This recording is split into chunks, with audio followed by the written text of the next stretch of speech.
Before we begin, we want to acknowledge that some stories and discussions in this episode of Radiant Resilience may touch on sensitive and potentially triggering topics.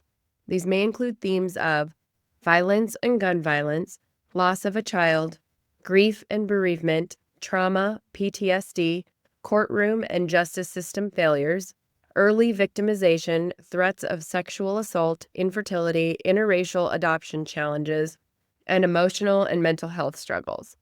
Our goal is to share real-life experiences in a respectful and empathetic manner, offering insights into the complexities of the human spirit and the journey towards resilience. However, we understand that some content might be difficult for listeners. We encourage you to prioritize your well-being and discretion when deciding to listen. Please remember this podcast is not a substitute for professional advice or support. If you find yourself needing assistance, we urge you to seek help from qualified professionals or trusted support systems. Your mental and emotional health is important to us. Thank you for your courage and for joining us in a space of understanding and compassion.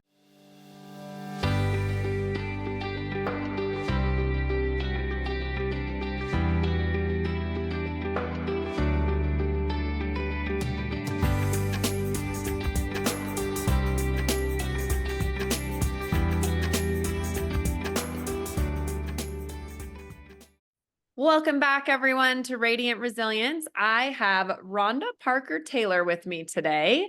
Welcome, Rhonda. Thank you. Thank you. I'm so honored to be here and really try to engage in unfiltered storytelling. What a wonderful way to spend our Sunday, reflecting and really doing the power of telling a story that's authentic and hopefully resonates with everybody out there that's listening. So all of you out there, let's hope that we have a good story for you. Yeah, thank you so much for being here. Rhonda is an American writer, entrepreneur, and academic researcher, and she has quite the story to tell us just of her own life story, and then she will give us an update on where she is now. I'm going to let you take the reins, Rhonda. Wherever you want to start in your journey, I know very little about it, just scratch the surface of what you've told me. So go ahead and start wherever you feel comfortable, and we'll go from there. Love to introduce myself to people. Thank you for the introduction that you gave there. It did scratch the surface for people. My story is one that I think most people can relate to because life isn't just a straight path or a journey that you know where you want to go and you stay on that journey.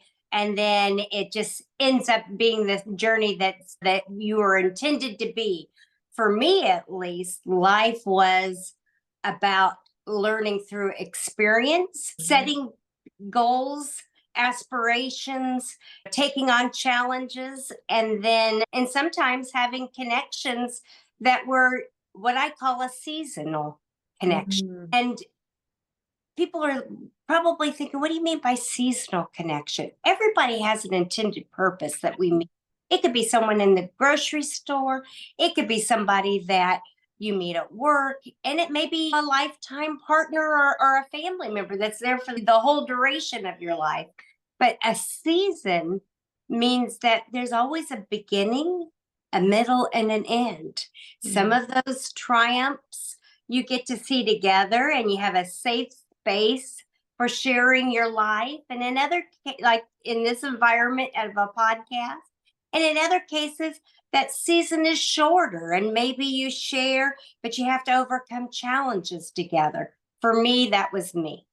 And that's been my experience with almost anybody that I've come out of isolation at some point and connected with. So you come out of the cocoon at birth. I was born in Noblesville, Indiana. So that has defined me as a Midwesterner, which means my values, my culture is there.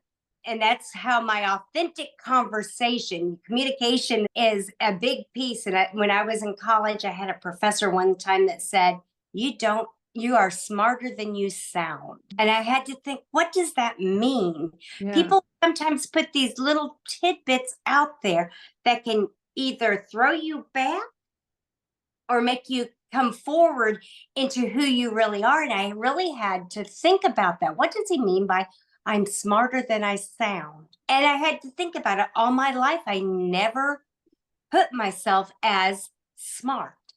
I was Oh. social. I was the mediocre. I didn't want to challenge people in some kind of competitive way, which also meant that I didn't do necessarily in my elementary through my high school years. I was defined as the mediocre, the one that wouldn't necessarily thrive. There may have even been a teacher or two that said, you're not the same as some of your siblings. And I had to really overcome what that did to my psyche. Yeah. And I was in an enriched academic environment. And it took one teacher in the end of that journey that said, I'm going to tutor you. I'm going to help. And that teacher, Mrs. Donnelly, sat on her floor in the summer to make sure that I was going to pass all my proficiency tests to be able to graduate. And it took that one person. So I'm a person that believes in the power of mentoring and people helping. And that, yes, we should let people have their own autonomy, but we have to lead with empathy and compassion because of that one teacher. Mm. And so I graduated, got my bachelor's, my master's, and my doctorate, all because one person made that whole trajectory. And hopefully I'm doing the same in my consulting. Mm. And that is to allow people to be vulnerable to where they can actually learn. Mm. Look at where their weaknesses are, you realize the real life journey, which is what your podcast is all about. Yeah. Life journey. What people didn't know about that young girl is her first victimization was at 14. Her first stalking incident was at 16. The graduation was an escape to run to another state. And so I left in this crumbled state only to come back with resilience and power of a woman that had lived and experienced. And I'm sure there are many people out there in the audience that could say, but the real story is the victimization. The real story is the violence that you witnessed later. But I'm here to say that the real story is the raw resilience. Because as you get to that, you realize that every single struggle, whether it was my learning challenges when I was younger, has something with it that has a strength that awaits. So if you take that challenge and say, wait a minute, what's going to happen? How am I going to handle this? Then you can turn around and you can see the strengths. So what I can say is, yes, I had experiences that were negative in life. But at the same time, I learned that no matter what, I could stand up in a court and say, yes, this is the person that did this to me. I learned what a voice was. And sometimes you don't realize what that voice is. Yeah. And then I go on to my life. I'm successful. I'm working hard. And then I realized there was something missing. Have you ever done that? Have you ever really gone and you think, oh, I made it. I'm doing well in business. And then you're like, wow, something's missing. Yeah. Yeah. I also think that people who are goal oriented and always working towards something, when you finally reach that goal, there's always got to be the next thing, right? So you're like, even if you achieve all of your goals, you're like, okay, I did it. Oh, and now what? And that missing was I wanted more of a community. Okay. I really wanted to make a difference. I wanted to be like that teacher. So I started working in a community project, and we started overlooking the legal system, making sure that things were being equal. And of course, that never was the outcome that we saw. Everybody's a loser in the legal system, even the judge, because they've lost their innocence. They've lost their ability to believe in people sometimes. And we started a community project where we would provide safe spaces for the youth. And we had people coming in and out. And the wonderful place about the location in Indianapolis was it was right at 33rd and Meridian, which is St. Richard's Episcopal Church and Trinity Episcopal Church and St. Richard's schools. So it had the most elite students. And then you also could go 2 blocks, and it was the lowest level of poverty there too. And we broke the district up into 3 to 6 blocks. And I had Talbot, Washington, and Delaware Street. And we would bring kids in for basketball, and we would do lock-ins and teach them life skills, but also how to have fun in a good environment. And that's where I met one of the most miraculous group of people that I'd ever met in my life, that fulfilled and soared my soul. And it was because they had a mutual goal of making it a great area. Yeah. And in that, we had met several people that are like, hey, would you mind taking my child and providing them a better outcome? And we knew they were going to be okay. And so that was never an issue. But then there was one child, and that child kept calling, and he'd go play basketball with my husband, and we would do other events with him, and he would come to the youth group, and the mother was wonderful. And then one day we called, and there was no answer. Oh. And then sent a message to the mother. Was he going to be coming to basketball? And she said, no, he's got a broken hand, and he was athletic. And how did he break his hand? He'd gotten into a fight at school. And in doing that, she was fearful of sending him back to the school because a gang in the fight, defending himself, he broke someone that was in a gang's nose. Oh, boy. The hand that he broke. And we talked about it for a little while, and we made a decision.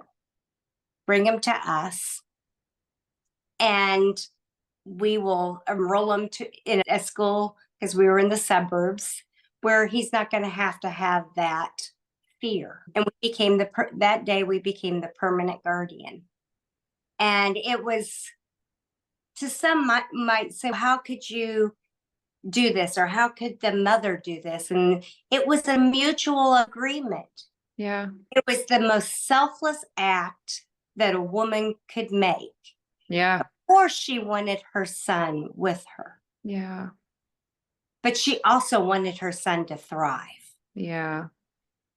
And so she took that opportunity to provide what had never been provided to me, which was a son. So can I ask you, were you unable to have your own children? That is correct. For a variety of reasons, yes. So I had no children of my own. And so this lovely, rambunctious, and if I were, his children have asked me to this day, what was he like at this age? And I would say he was a gladiator. And they said, gladiator? What do you mean by gladiator? Gladiator, because he had a strong heart for love of people he knew, and he was willing to fight for that. And they're like, oh, wow, we didn't know this. And he was a good athlete. And we got him all the way through. We raised him completely together. She stayed part of his life, but he was in our home, and got him all the way through high school, got him enrolled in college playing football. How old was he when you guys got him? He was 14. Okay. Okay. So he was already into his teen years and stuff at that point. And he had his own personality. We would say he was like a Reggie Miller football player. So imagine all that testosterone, trash talk, all that together. And we got him, and he went to a small community college to play football. And then our world started to change. He had his first baby, his second, and then his third. And he had taken on 2 jobs. One was a bouncer for a bar, and the other was Penn Station. And we'd been talking. It was time for him to get out of being a bouncer. Quick question. I want to back you up a little bit. Can you talk a little bit really quick about what it was like to co-parent with his mom? Because I think that people listening probably are like, Whoa, how does this situation seem so unique? So I just would love for you to speak to that really quick. Love to talk about. First of all, we're from two very different cultures. He was African American, so she was African, and Mama was. And me being white, that had its own challenges. The first time that I fed him, for instance, I made a dinner and I think it might have been lasagna. And he looked at his, what's this? And I said, lasagna. And I said, what do you normally eat? And he's greens and cornbread. Oh. I'm like, okay, I can do that tomorrow. And you try this today. And so then the next day I thought I had greens and cornbread. I went and got the store bought Okay. and made it like we would green bean can, and he looked at it and said, what's this? And I'm like, you said you wanted greens and corn. No, you fry your cornbread and you do this. So I had to call mom and grandma and say, okay, how do you make your greens? Anybody out there that's ever made greens, there's a whole process. If you don't get them cleaned correctly, you're going to be gritty and it's going to taste like an oyster. Oh gosh. So you have to do them. So we go through this development even within ourselves. Mm-hmm.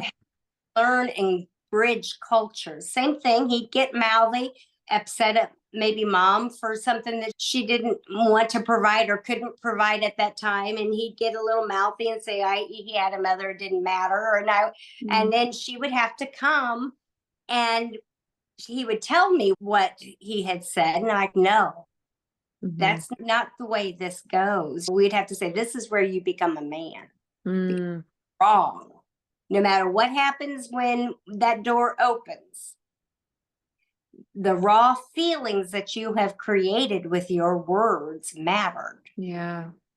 And sure enough, an upset mom came, and then he had to address it like a man. So this whole process was not only educational for me, but also educational and bridged two cultures that normally may not have even been together. Yeah. And it taught me from reflection the true meaning of love, unconditional love.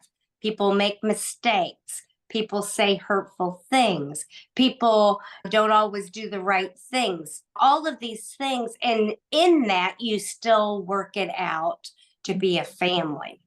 Yeah. And so anybody's out there in the world, maybe you're thinking about adopting, or maybe you're not even sure how to handle your own child, or whatever it might be. Always remember the center is hope and understanding. And the hope and the goal in this case was to graduate a young man that the ecosystem around him had fallen apart and it was no longer safe for him to be there. Yeah.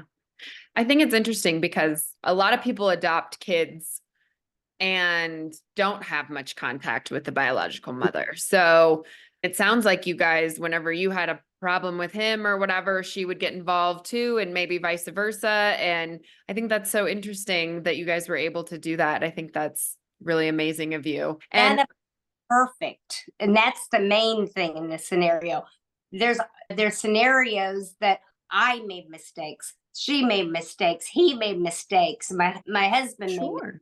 All of us made mistakes. Parenting is not an easy thing. So but it's nice that you guys could tag team a little bit. I think a lot of parents out there, even adoptive parents, don't, like I said, they don't have the previous parents, so it's all on them. So I think it's cool you guys had that. I also know my knowledge of adoption is a lot of the times if you are adopting from a different culture, they a lot of the times make you do classes and stuff like that to bridge that gap between the cult. If you are a white family taking in a Black kid, and I'm sure vice versa, they give you a little bit of counseling and knowledge and stuff like that in order to handle. And I've actually even read stories of families having to move to different places too, if that's the case, just to make everything a lot less complicated.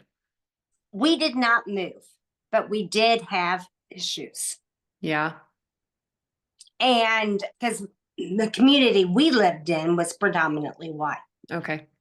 Him being an athlete helped, but it also hurt because he didn't know how to navigate humility and would get mouthy sometimes, like a Reggie Miller, and immediately that would provoke fear of the stereotype of what could happen. Yeah. So we did have issues that we had to address constantly. And I would continually say to people in considering this is to consider what that marriage looks like in adoption, because Yeah. you have to consider the community too and how they're going to handle the child. What was beautiful about him, though, is that gladiator spirit.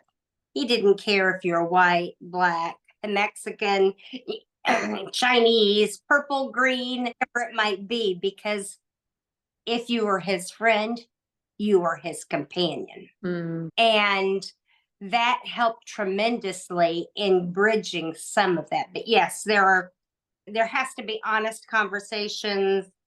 You have to find the ability to get inner strength in not only the child, but the relationships that are there. Yeah.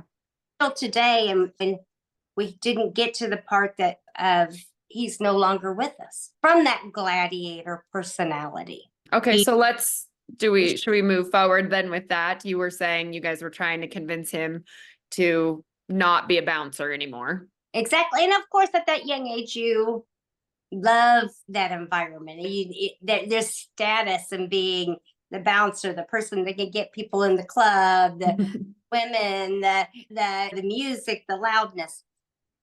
But one night he was working and I hadn't heard from him. And I think to this day, that was my premonition because I called him and I said, if I don't hear from you, I'm going to show up at that bar and I'm going to embarrass you.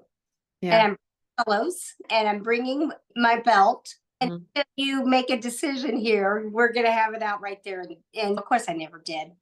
But I think that was a premonition because the next day there was a knock at the door. I was sitting on my couch. I can see it today. And when I opened the door, it was a police officer. Mm. And what had happened the night before is he and the security team had put out some people that had been fighting. They opened the door at last call. One of the young men was there and shot everybody in the security team. Oh my gosh.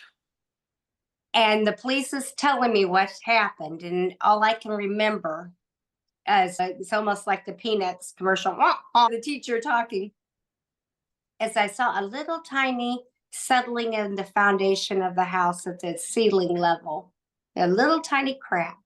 And my mind followed it, and it seemed like it was a whole mile. And I'd never even noticed the crack before. And in my mind, I knew there was just a choice: insanity or reach your sanity. Mhm. And I said to myself as I reached the top, it's going to be okay. And I turned silent. Mm. And the officer left, and then the girlfriend and baby mama came in, and then she left. And I turned so childlike in my mind that I knew there were things that had to be done, people that needed to be contacted, calls that needed to be made. And How old was he? He was 29 at that point. Okay. Life was never going to be okay again, the same again. I knew that. Yeah. And I went to the cartoons that when you're a kid, Frosty the Snowman, Rudolph the Red-Nosed Reindeer, the song that's put one foot in front of the other. And then immediately I started moving.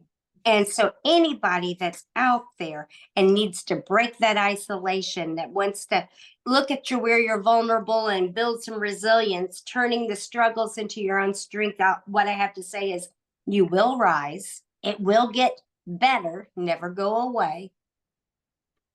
And know that finding the strength is also knowing the story. And that childlike passage was me saying, I will survive this. I will be okay. I will celebrate his human spirit. And we have things we need to do. Mm. And in that, that raw reality of life hurt. And it took me years from that. I had to redefine my whole life after that, not just going from being a mother and caregiver, but also changing my role because now that's separated. Yeah. There were kids too, but how do you explain to the kids this whole dynamic? And biological mother was in a position to take the two oldest children, and then the mother of the third was able to do that. And I needed to give them that space. Mm. So I became alone in this. That's really tough, not being the biological mother in that sense, I'm sure, because I'm sure you had a relationship with those kids too. Right. You still had a relationship with him too. So I can imagine that being another loss on top of it. And I would show up for the events. And today we all still have a relationship. That's the beauty. Yeah. The beauty and the gold lining of it is that when you have unconditional loves, you can go beyond whatever the domino effect of trauma is, but you have to choose it. Yeah. You can show up to the events, you can start bridging, and you have to do your own healing Yeah. in this. And we all then have to decide. And when we hit those crossroads, which is what brought me to where I am today, I write fiction, I do academic work, I research topics that help people heal. Mm.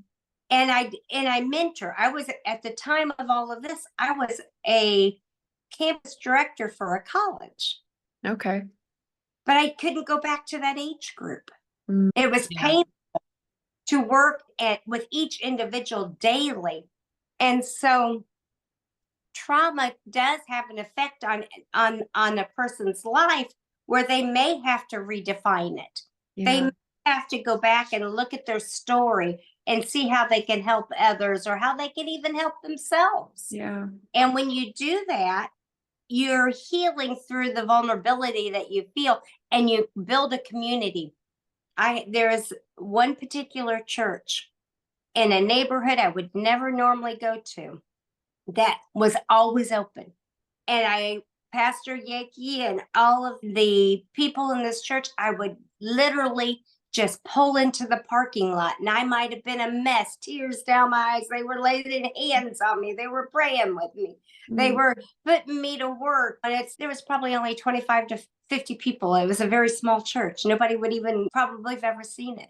Yeah. But they were my rock during that. Same thing.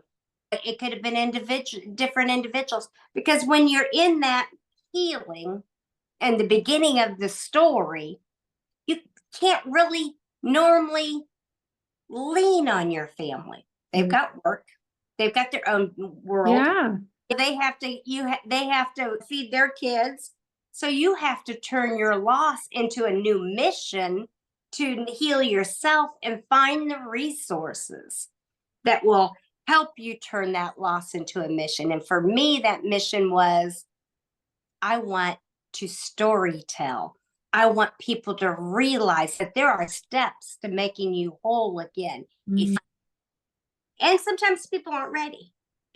Yeah, I'm sure that takes a while too, because I'm sure losing a child, you just feel completely broken inside, and I can't even imagine. So it's got to take some time probably to get to that point. You probably just feel empty for a long time.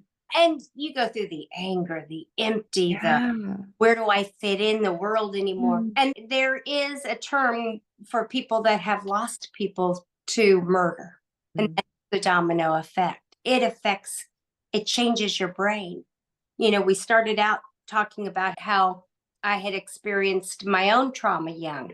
Then now you've added trauma witnesses that witnessed through somebody else. There was a couple of young girls that were killed in the Indiana area recently, the Delphi murders.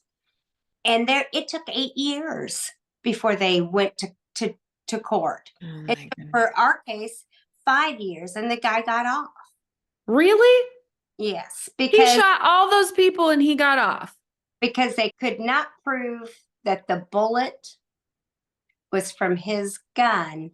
because the only surviving bullet was in one of the people's body that could not be removed. And all the witnesses were dead. That is mind-boggling. I am constantly surprised by our justice system in so many different aspects of it. Even this is a little bit of a tangent, but my sister, when she was young, she got in trouble and had to go through the juvenile system, and that was eye-opening. And then I've got a client at work who's going through a whole thing that is eye-opening to me, of trying to catch this girl who's like a fraud, and they've been like, it's been 2 years or something of trying to build a case to finally get this girl arrested. And I'm just like, why? And I guess I think in my head that stuff like that happens and justice is served. And that just absolutely, that had to be even more infuriating for you.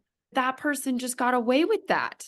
And how do you explain that? How do you bridge that? And the only thing I can go back to is that childlike, put one foot in front of the other. That's all you can do in those situations. Right. But Find the light in the darkest moments. And that's one of the things that grows the passion for me to write fiction and then turn around and do self-help books, because what it allows me to do is explore not only the trauma, the dominoes effects, the how different people handle different things in different scenarios, but it allows me to look for the turning point in everyone's life, everybody's crossroads, everybody's resilience, everybody's capacity to overcome. And then, like you said, the legal system lets us know. When I wrote Crossroads, that's what I thought I was going to be talking about, is how unjust the legal system is. But then I found out that the characters took over, and they were just as enamored by what was going on, and that their inability to navigate just the different things around them, which caused a whole new set of circumstances in the book. But that's everything. In my case, I said early that my first real victimization was at knife point. wow. Can you talk about that? Yes, stranger at work taking me and thinking that he was going to either kill me or rape me. But when I said, God help them, immediately in my mind said, tell him you're only 15. How old were you? I was 16. Okay. But I said, I'm only 15, and he let me go. Oh, wow.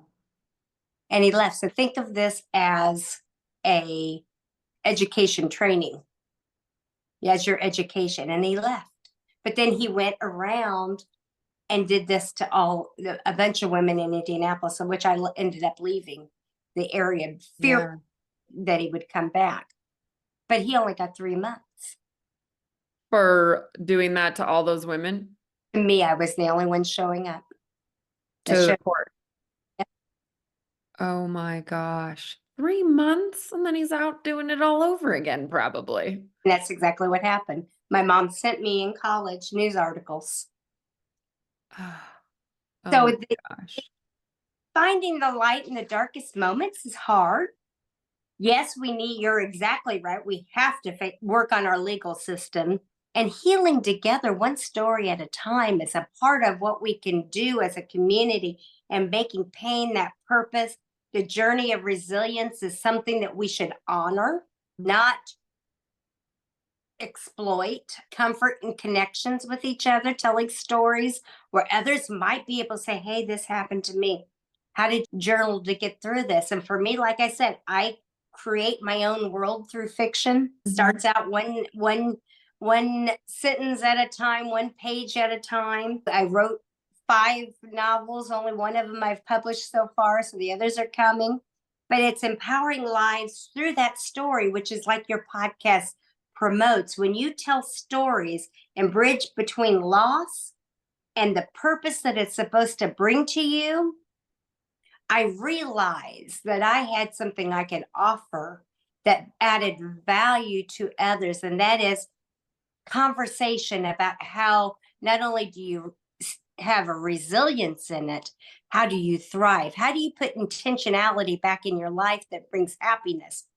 Someone's going to say, "What do you mean? How could you even focus on happiness?"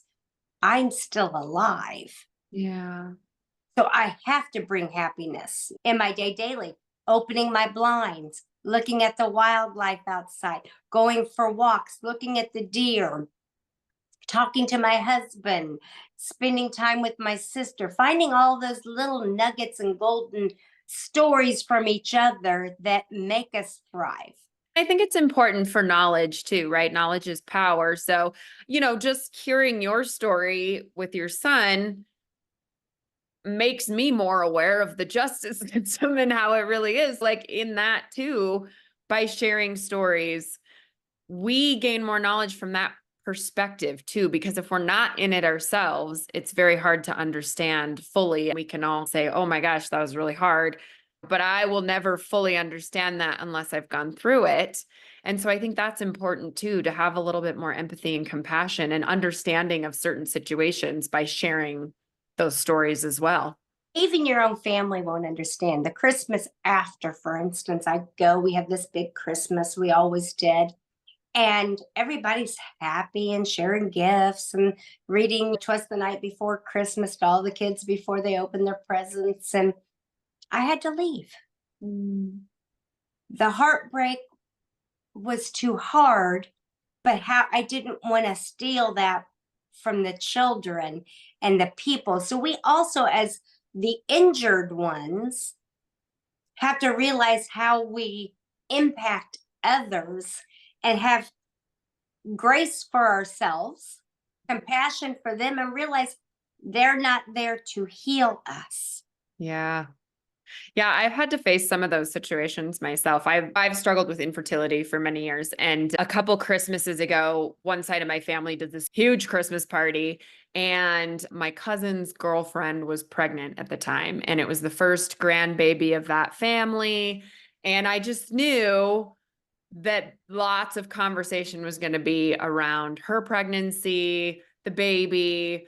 My aunt and uncle probably had like ultrasound pictures in the fridge. And I was in a place where I had just failed an IVF cycle and I emotionally could not handle it. And so I made the decision for myself to not go, because the other thing I was thinking of too is I didn't want everyone there feeling like they were walking on eggshells around me too. I wanted them to be able to have those conversations, to not have to worry about it, because if I went, then I would also have tried to remove myself from those conversations if they did happen. And I always think that I'm being discreet about it, and everyone always notices. So I'm like, okay, I'm trying, but then that makes it awkward too, right? Because Tanya just like walks out of the room and then everybody knows why. And so I just thought, you know what? I just think for my mental health and for everyone else to enjoy themselves a little bit more, I'm just going to remove myself from this Christmas. And I did. And there were some people that didn't quite understand it in the family, but I felt like I was true to myself. So I had to do that, because But sometimes we have to. you have to set the boundaries. That doesn't mean go home and become so depressed that you can't get out of it, because there are those moments that you will, no matter what your challenge or adversity is, you're going to want to stay in bed because you just don't want to face.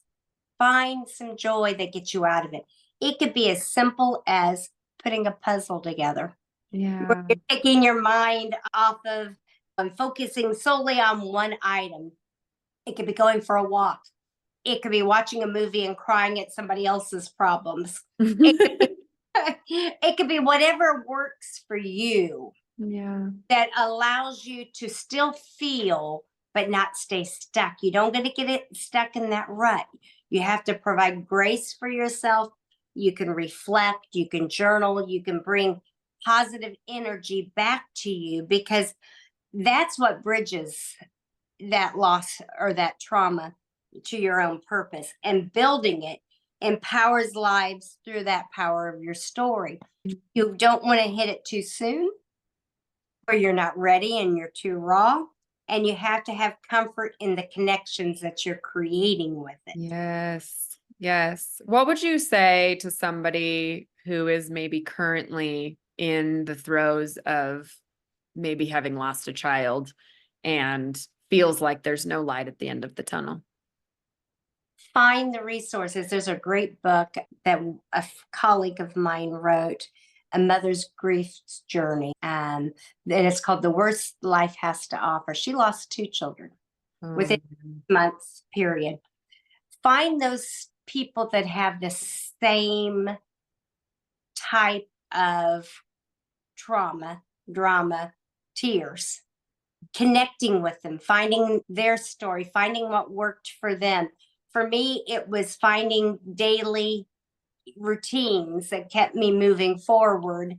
I found the church on Illinois Street that was the very small community, but it was not the only one. If there was a community open, the Jehovah Witnesses coming to the door, I opened the door, I'm sitting there doing their Bible study with them. It was women that had pain before that could help me.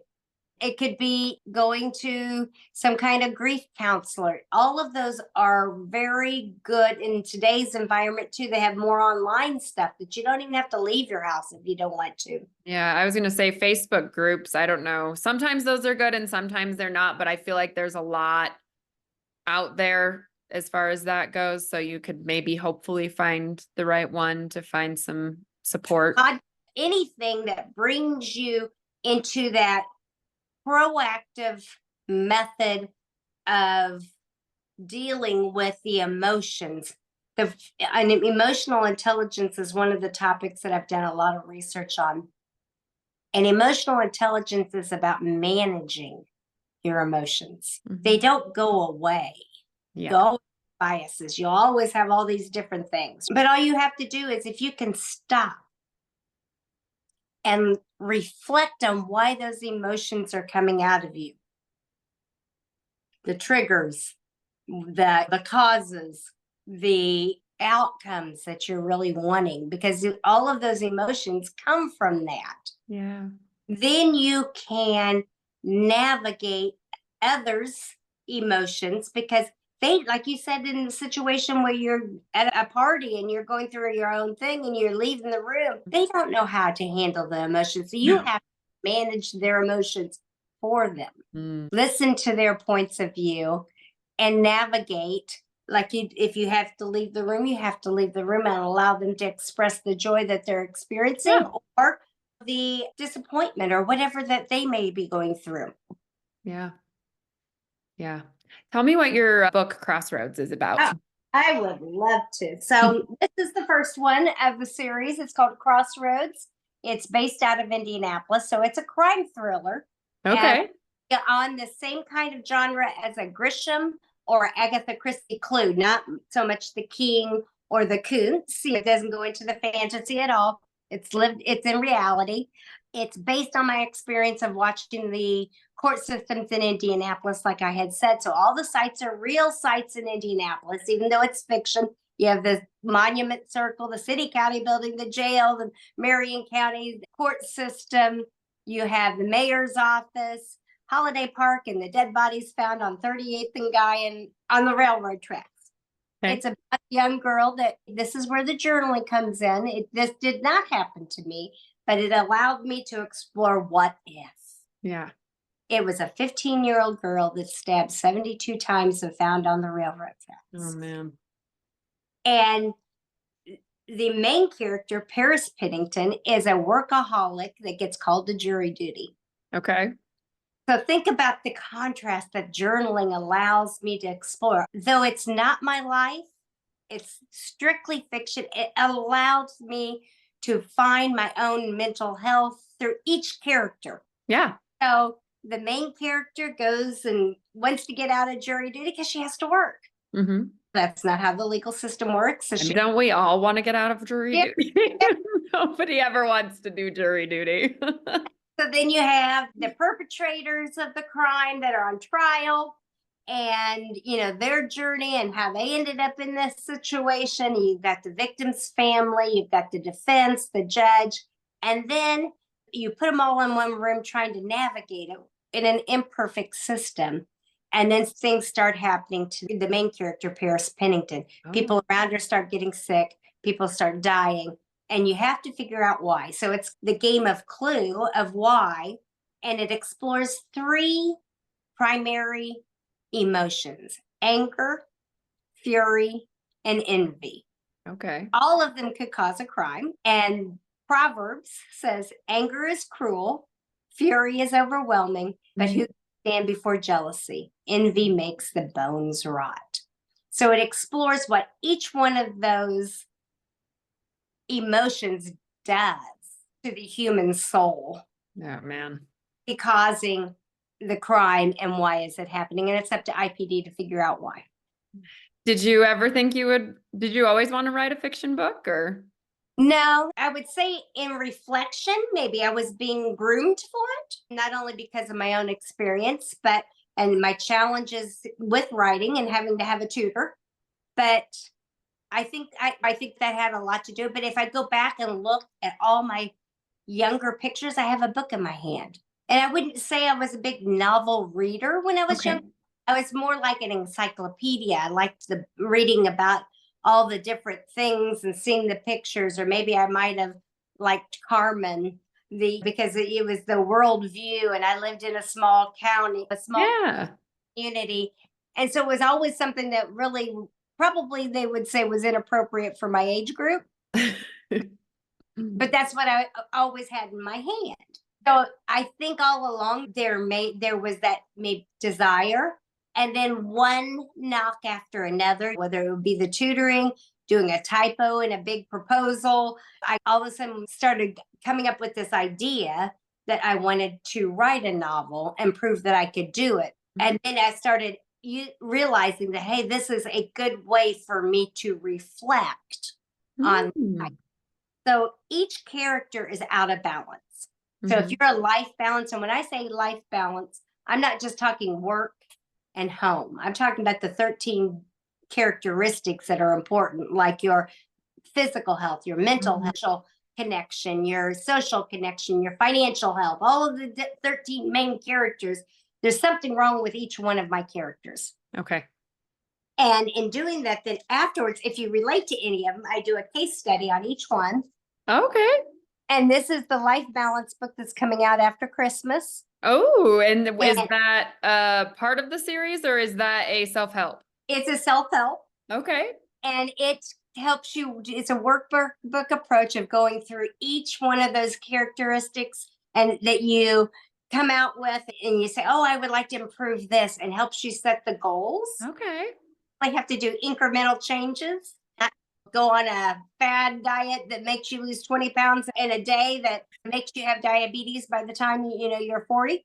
So it goes through some of those steps. And then in 2025, don't have the date yet, the second one of the fictions will be coming out. Oh, yay. Amazing. You said you have 5 in the works? Yes. So I've been journaling them, and finally my sister, my accountability partner, that's something I'm a big believer in. You have to have somebody that's going to push you out of your box. She finally said to me, why you've got all these books? When are you going to do anything with them? So now it's time for me to do something with them. Let them Nice. out there. She said, quit being fearful. Let your vulnerability show. Oh, that's good. Yeah. That's scary. I can totally see where if I wrote something like that, I'd be like, oh, should I put this out in the world? Maybe people aren't going to like it. I don't know. So that's that fear talking. Exactly. It's funny because I've been doing several book signings, and I've really gotten to where I love them more than life itself. Just going, talking to people, and not only hearing about my book and what they liked about it or didn't like about it, but also the people that didn't read the book, that just everybody that goes into a Barnes and Noble store has a mission, and that's their next great escape. Yeah. And I just love talking to them. I had this, I'm going to call it troll heckler, maybe a fan and just not saying it, but she come from after they had been at one book signing, and they were at the second one.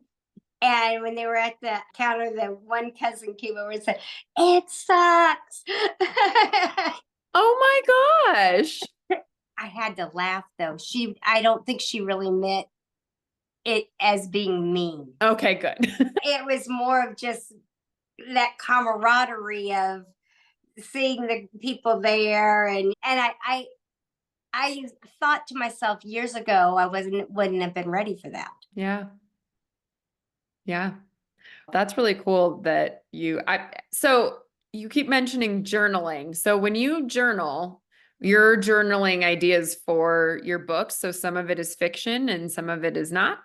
It's exactly, it helps pull it together. So my philosophy is 1 page a day and a novel's done in a year. Okay. And that leaves you 100 pages that can be sliced out because most novels aren't 365 pages. Yeah. And I might like one time I was talking about Golden Corral's food because the officer was there and someone, my beta reader, read it and said nobody likes food that much. I must have been hungry. I was journaling about food and what it, and it gives me space. Each character, I look through a what's called a medical soap note, Okay. which in the medical community, when you go in, they know your whole history. They know your chief complaints. They know whether you broke your ankle when you were 5. They know everything about you. Then you come in and say, I have a cold. And then they write down what they see. They dressed inappropriately for the weather. They says that they have a cough and that they have a cold, but maybe the wheezing is more of an emphysema wheeze or whatever it might be. And then they also do a mental health assessment using the DSM-5. So I do that on every one of the characters. Okay. So I may want to explore a particular type of personality then. And then I'll put it in that character in my journaling. Maybe it's been something that I've experienced or I saw, and I have a tendency to be in groups sometimes and create their own story. And they're getting on a plane, and I think they may be going to Canada, but I have them going to the Caribbean in my head. And I create these stories, but it also allows me to, like I said, explore some of my own traumas too. What if I hadn't said I was 15? What could have happened if this had gone further? Or like let's say Billy Nichols is the co-defendant in Crossroads. He's there because he got in the car with his friend. And now he has to decide his crossroads. Is he loyal to the point of putting himself in jail? Mm. Or does he put someone he's known since he was a baby? Which we face a lot of those decisions throughout life. Exactly. You could get in the car. It could be a drinking and driving experience. It could be anything where, you could be taking someone to a job interview. Yeah. Or someone says, hey, let's go. I need to pick up some medicine at the drugstore. Could you drive me? And they really are after the opioids. Yeah. You don't know until the experience occurs. Yeah. So all of us reach crossroads all the time. Yeah. The main purpose. Are you aware? Are you scanning at all times? Yeah. To know whether your best intentions are in mind. How many books are there, or do you have planned for that series? 5. Each character has their own novel dedicated to them in the room. Okay, interesting. I love that. So now you also do a little bit of coaching as well? Yes. My academic coaching is for capstone projects and doctoral dissertations. I get those leads typically through the colleges, different colleges I've worked for. And what we do there is we do the monitoring that they're following all the guidelines for their projects.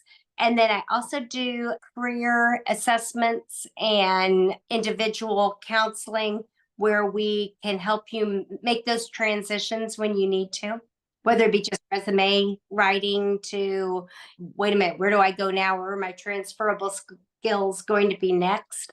And then we do business strategy. Okay. Writing oriented. Okay. Awesome. I love this. What else are you doing? You've got the books, you've got the coaching. Is that it? That is really all of it. Just trying to enjoy life just like everybody else, muddling through. Yeah. And sure that I just like to try to keep life intriguing for myself and for others. Yeah. You said you're still in touch with your son's family? Yes, I just talked to the daughter today, and we've got some holiday schemes going on for the rest of them. Oh, good. That's awesome. Do you still talk to his mom too? Yes. Oh, good. I'm glad you guys have kept that relationship. It's more distant than it was, obviously, but yes, every holiday, every main event, we still are in contact. How many years has it been? That's a whole nother podcast. In Ah! 2009 was his death. And I lost my mom to breast cancer September 19th, 2004. I lost him September 19th, 2009. I lost my uncle September 19th, 2015. I lost my father September 19th, 20th, So 2000. September is a rough month for you. Yeah. 19th is one that I try to approach it with joy that they're all having their own Thanksgiving meal together. My father, we knew he was going to pass September 19th, and we reminded him because his mind was still intact. He had emphysema and he didn't want a vent. And we reminded him it was the same day as my mother. And he said, no, let her have her day and do it at midnight to 12:01. Oh, wow. Oh, man. You certainly have lived through some things. Point in the whole journey for anybody out there listening. This is not about testing just the resilience and adaptability. It's testing how you view life. Yeah. There is a beginning, a middle, and an ending for everybody. And that journey is the beauty. And no matter what that journey is for us, if we can take that pain and make it the purpose and create a new mission that helps others face everybody that I've ever loved, I was there holding their hand when they passed, except for my son. I didn't get that opportunity. And I think that's because God knew that it would be too hard. That would be hard. Yeah. And if you can teach not only ourselves, but others how to handle those milestones Yeah. and the disappointments and the heartache of what those disappointments means we can find that new mission. Yeah. And we can create it together, make it a better place. And wouldn't it be great if we could open life with kindness every day Yes. and lean into the evening with compassion? I love that. That's a great thing to end on. I usually ask all my people, what final parting words do you have? But I think you just did a really good job with what you just said. So I think that's amazing. And you are such a beautiful soul. Thank you so much for coming on and sharing all of that. And I know it's not an easy thing to relive some of that stuff. So thank you for chatting about it with me and sharing the story. I will link all the ways to get a hold of you in the show notes. So if anybody wants your book, when does your next book come out? The life balance book they haven't given me the exact date, but it should be at January. So by the time yeah. Yeah, awesome. So we'll link everything, and I'm sure can you get it just everywhere books are sold? Definitely. Awesome. On Barnes and Noble. If there's any available when this comes out still in the Indiana area, I've gone into all the stores and signed all the copies so that for their holiday gift giving. But I don't know how many they have left. I know they were low on stock. Amazing. Well, thank you so much for everything you've done and for sharing your story and coming on here. I really appreciate you. Thank you. Yeah. And thanks everybody for listening. We'll see you on the next episode.